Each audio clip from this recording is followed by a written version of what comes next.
poisons fill the earth as your pipeline routes expand. This changes everything. Your business grows and your wealth accrues. You launch super PACs and bloody coups for you to win. We all must lose. This changes everything. The poor seek refuge from disasters you create. Let me hear you. This changes everything. Your mansion's on a hill and guards are at the gate. This changes everything. You buy the government and you write the laws. You send lyrics where the Arctic thaws. People gonna rise like the floods you cause.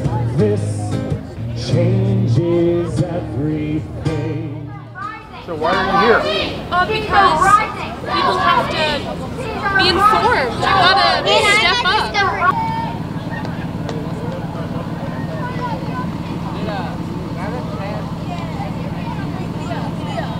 Very nice, huh? Oh, it's great to see this. So this is FCCPR interviewing a few of the marchers that are going into Boston on Friday morning for the climate march. And your name? Sam Crocker. And how come you want to go? I think it's one of the biggest issues certainly the biggest issue that my generation is facing. I believe this is the largest youth-led public demonstration like in history, so I wanted to be a part of it and I wanted to show my support, and I think the fact that it's a strike is significant rather than just not that there's anything wrong with just regular marches, but I think the fact that it's a strike is significant. So yeah, that's why I'm showing up.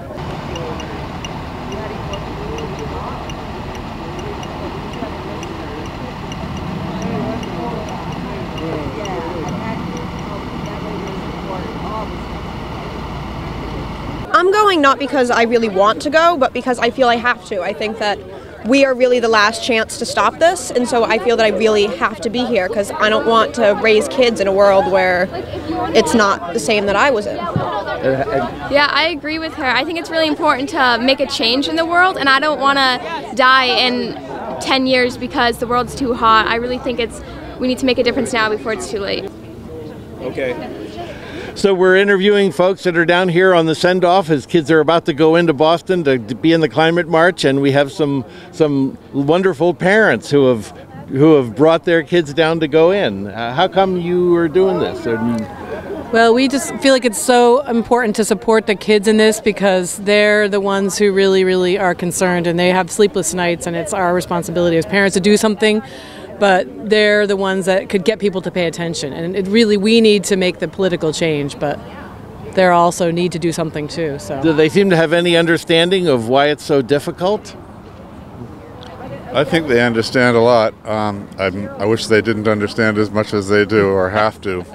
But I'm really glad to see this happening and inspired by what they're doing. I think we're probably going for our children and our grandchildren because they're the ones who are going to face the brunt of climate crisis, and it's really important for us to show up for them. I agree. I just want to be where the kids are, be amongst their energy, support them. I'm so excited that they're leading the way because we sure do need help. We're here to support the students. We're here to say that this is an existential crisis and that we have to act now, and even now is too late, but we can't wait till tomorrow. Keep on walking forward. Keep on walking forward. Keep on walking forward. Never turning back. Never turning back. How come you want to come into the march? Because this is like really important to us. Like, this is our future on the line, not just for me, but for my sister and my kids later on. And like, the entire world. Are you sort of upset that more hasn't gotten done? Yeah, absolutely. I think it's really horrible that we have someone in office right now who's more focused on short-term profit than long-term prosperity for our country. And I think it's important for our generation to stand up and show this administration and show whole right side of politics that we're not going to stand for this kind of ignorance.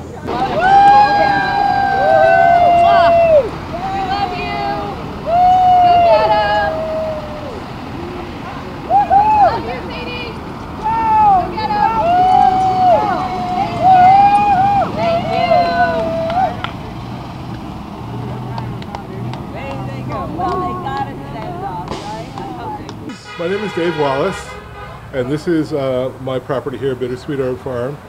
And my friend Rose, who is the co-organizer of this event, went on a journey, a couple months ago, and she started finding out a lot of information about climate strike. And when she came back, she said, Dave, we got to do something.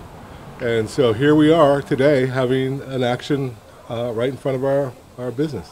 So my name is Rose Watson, and I'm an employee at Bittersweet Herb Farm, and we are very interested in regenerative farming, and that's part of why we hosted this today, because we know that sequestering all the CO2 into the soil is one of the huge solutions that often gets overlooked. So say for a minute what that means. I know. What does that mean? So we know that we have a ton of CO2 in the atmosphere, and so even if we cut out all of our fossil fuels, we still have to deal with the fact that we have too much carbon in the air. So that's creating all the heat. Carbon sequesters in two places. It's either going to go into the ocean, which causes bleaching events, or it's going to go into the soil and make it healthier.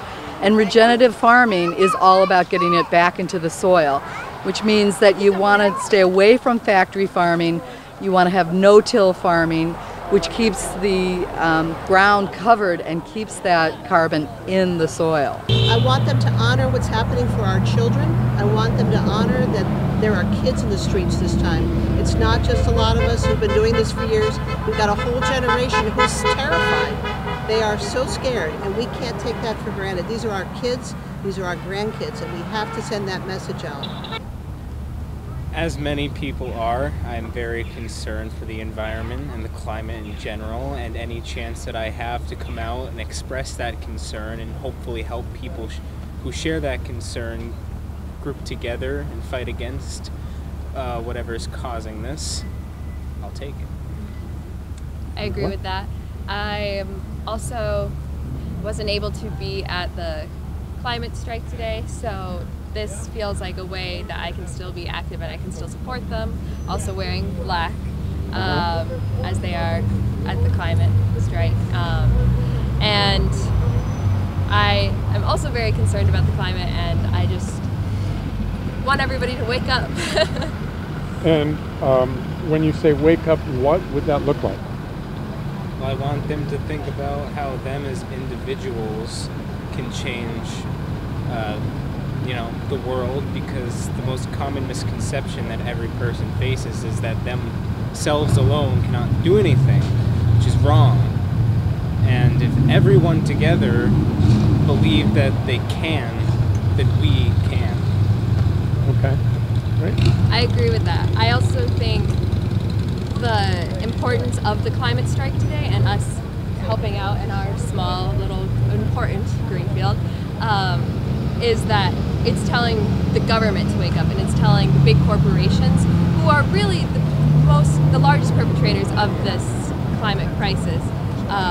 It's telling them to get a handle on things, to reduce their emissions, and to have their focus be on the climate and on our future. My name is Dylan Roy. I go to Greenfield High School. My name is Isaac V. Hill-Sagan, and I also go to Greenfield High School. And I have to comment on your shirts right off. Can you talk about them?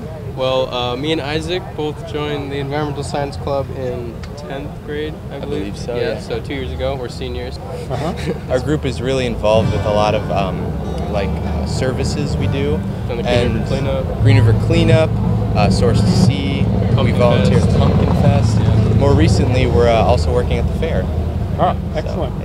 So what got you into the environmental club? What brought you there? So honestly, I just have sort of an inclination towards the natural world. You know, I'd consider myself a naturalist. I like fishing. I'm kind of an amateur entomologist, so I'm interested in bugs and the such. So getting more out there and having somebody who's knowledgeable, like Miss Wilkins, who runs the club, sort of be a mentor was really powerful for me. Personally, for me, it was more just I'm really concerned about our environment. It wasn't that as elaborate as Isaac, but it's just our environment and our climate is really going downhill. What do you want to say to people about your concerns and what you hope they will do, how you hope they'll respond? Well, obviously pay attention to the environment, listen to our planet, right? You know, obviously things aren't going very well right now. We need to change what we're doing. We've been doing something wrong for the past few decades, or centuries really, and we need to start changing something. So I guess the best way for the common folk to do it, in my personal opinion, is really pay attention to politics. Your politicians, you know, which representatives are going to be putting forward green actions into our government and so forth. That's really a way. Our planet is worth protecting and our futures are worth fighting for. We have 11 years before there will be irreversible damage. That's about the lifespan of a squirrel. That's how old some of us are. It's not long. Some studies say there already is irreversible damage. And right now, not enough is happening. In fact, Trump is trying to legalize drilling in Alaska's Arctic Wildlife Refuge.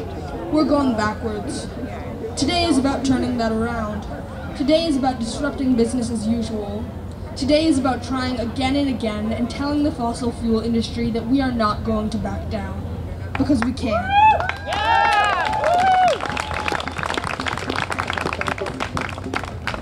That's the truth. If we can't make a significant change, kids today, kids like us, aren't going to have a future. It's so hard for me to think that the adults in charge are valuing money and convenience more than the future of our planet, our future, our lives, because climate change isn't theoretical. This is real and it is happening right now. Increased wildfires, seas rising, glaciers melting, this is becoming normal. It is terrifying and sad, but we must not look away. So that is why we're here.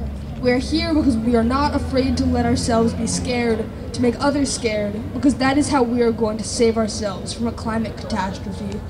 We are here because we aren't going to let the fossil fuel industry be the ones to decide on the ending of our planet.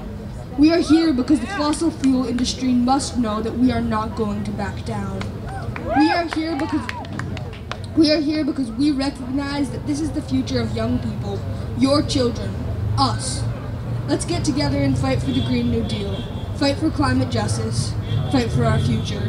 Please use your power for our future, because we can't vote and you can. Thank you.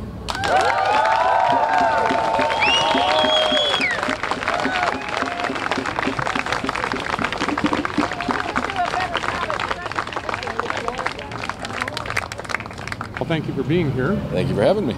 Why are you here? Oh, we're here because people around the world are gathering to show that there's energy and that there's excitement and that there's a demand that we need to take action at the government level to, do something about climate change, to do something about protecting our environment, to make sure that we're providing a sustainable future for ourselves and our children and our grandchildren. And I think as an elected representative in government, it's important to be part of that. I'm honored to be here to speak on behalf of our local legislative delegation. And I've been more of a leader, I think, in the State House on climate bills. And like I'm going to say when I speak in a few minutes, it's easy for me to do so because look at this turnout. People here care about the environment. People here care about renewable energy, sustainable energy, and about what the planet's going to look like, not just for the next 5 years, but for the next 50 years. And so it's important to be here. I'm glad to be here, and thank you all for being involved. How can we, out here in Western Massachusetts, be most effective in helping you and your colleagues from our delegation to be effective at making change at the legislative level? What's the best thing that people can do is actually, you're part of networks that extend beyond our county. Our county gets it, our delegation gets it, the people of our county understand. making sure that people in different regions and even in different states around Massachusetts and around our country, that's really important. Getting other people that you wouldn't expect to be as involved, getting other legislators and other members of Congress to be involved, that's what's going to help us. Because, yeah, one county's not going to change the world alone, but one county working together with its peers, working together with friends, is going to make a difference. And if all of us take a small action, it's going to add up. And we wonder sometimes if our emails or our letters or our phone calls are heard in the legislature. And can you talk about what the most effective thing for you as a legislator, what can I do that reaches you most effectively? Yeah, so emails are good, Facebook is good, social media is good, phone calls are good, but the most effective anyone can do is to visit with us, to build personal relationships with us, get to know us. So I walked here today, I knew exactly who you were, I know your issues are not just the environment, there's education, there's a little transportation, there's a lot of stuff. And becoming a friend, becoming a reliable source, becoming someone I turn to when I need advice, makes me that much better of an advocate for you, and makes me know this is a person I trust, this is a person I respect. And so, some fans. So when professional lobbyists and people from big business walk around the State House every day because they have the resources to do so, you know, they're good people, but they're given a very certain set of data and they're there to deliver a certain message. We counter that by regular people being involved. And so getting to know us, that's effective. And we won't stand by watching her die, hearing her cry and deny that we live as she lives, we die as she dies. Think of the things we love, remember the ones we love. Open our minds, our hearts and our hands, and trust when we don't understand. We are all one planet. All one. All one planet. All one planet. All one planet. Sharing our living, our dying, our birth, and we won't stand by watching her die, hearing her cry and deny. We live as she lives, we die as she dies. Let me hear just you. So, what's your name? My name is Elsa Marion. Hi. Yeah. So, Hi. why are you here? You've got signs in your hand? Yeah. So, what's this about for you? I'm just very passionate about the environment. I think it's my generation's responsibility to try and fix the problems that we're facing now. So yeah, I just want to see a brighter future. And what are some things we might do to face that? Well, I think there's a lot we can do. I think bringing awareness to the problem is quite a big thing that we can do, but also just being more thoughtful about our actions, about our fossil fuel, burning fossil fuels. I think we can reduce our meat and dairy intake because I think, beef farming is pretty huge contributor to climate change. So yeah. So you seem pretty well informed. How have you gone about doing that? I read a lot of articles online, and I think it's so easy. Information's at our fingertips these days. So I think it's pretty easy to find these things out. Yeah. Well, thank you for being here. No problem. Thank you. We're here with your name? Xavier. It's Xavier, and I'm Sheila Gilmore. And one of you is running for mayor of Greenfield. Yes, that one's me. Okay. Yep. And one of them is in the family of the person running for mayor. That's me. All right, we've got that covered. So, why are you here? Why are you here at this rally tonight? Well, I thought that the climate was doing bad and there was a climate change thing, and I thought I was already complaining about that anyways, so why not come? Yep. Yeah, we talk about this at the house, right? So we talk about why it's important to not leave the water running, we don't leave the lights on, we always make sure we recycle, and so we're already talking about those things. My older children are, so he's 12 and I've got a 15-year-old and an 18-year-old. They're a little bit more aware of the science behind it, but Xavier has a pretty good handle. He knows that we need to find a new way forward, and we need to work on more renewable energy sources, right? Yeah. Yeah, so not fossil fuels, right? Yeah. And I think it's good for him to be here with his peers and people who are just a little older than him to see that even children and young adults can work on these issues. You don't have to be running for mayor. You don't have to be a congressman or a president. You can do this as a child. You can do this as an adult. Clearly, you're running for mayor. Yep. We think about sometimes the global issue is huge. Right. We think, what can we do? So when you think about what we can do here locally, you mentioned a little bit about what we can do in households. What can we do as a town or a city? So as a town, we can take those things and expand them. Anytime we build, so if we build new buildings with state funds, we already have laws that we have to follow so that they have to, be environmentally sound. We can also try to incentivize that for private businesses in town, and we can do that. There's all sorts of, tax incentives that we could offer up. There are grants that we can go for, and I think that having somebody who thinks that this is a priority, because where there's a will, there's a way. So having somebody who has this priority will help us move forward. And if it's, when we're talking about private businesses who maybe can't afford to make these green changes that they would like to make, having someone who sees that as being a priority for tax incentives, then we can all work together and move it along. Is where they changed this world to what it can be today. Here is where we stood up against the oil companies of the world. Here is where we claimed the streets, got on our feet, and we rose, baby! The time is now to rise up and disrupt. Who will rise with us? Thank you.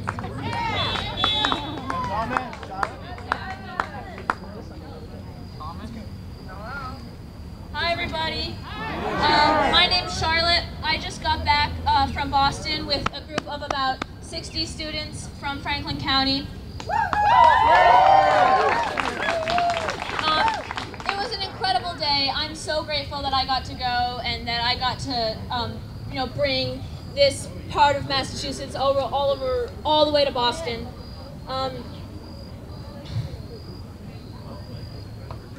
I'm so proud of the way our generation is organizing and giving life to this movement.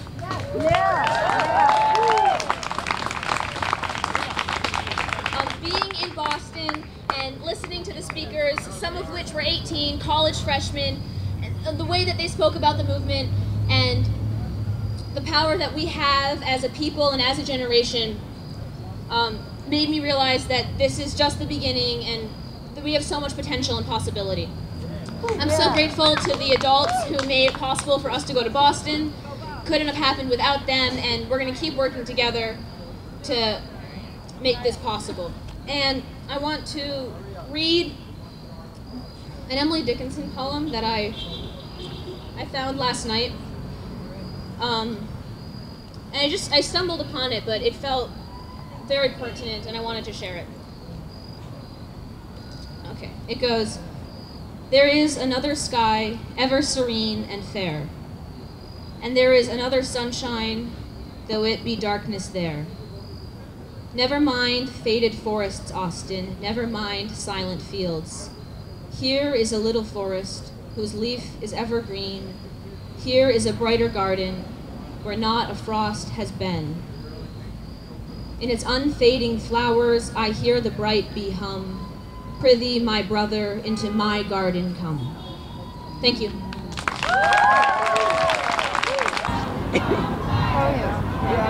We're trying to get her trained.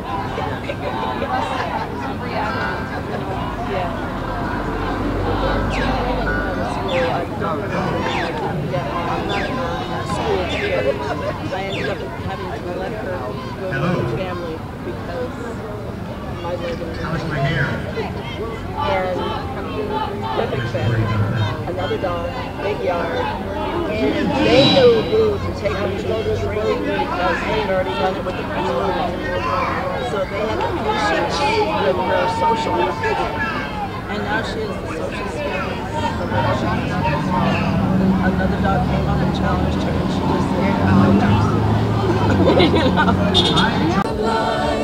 Home to ocelots and turtles, porpoise, beaver, porcupine. Where else could you find such bounty? Mountains, forests, oceans, pearl. Leave this task up to our children. Join together, say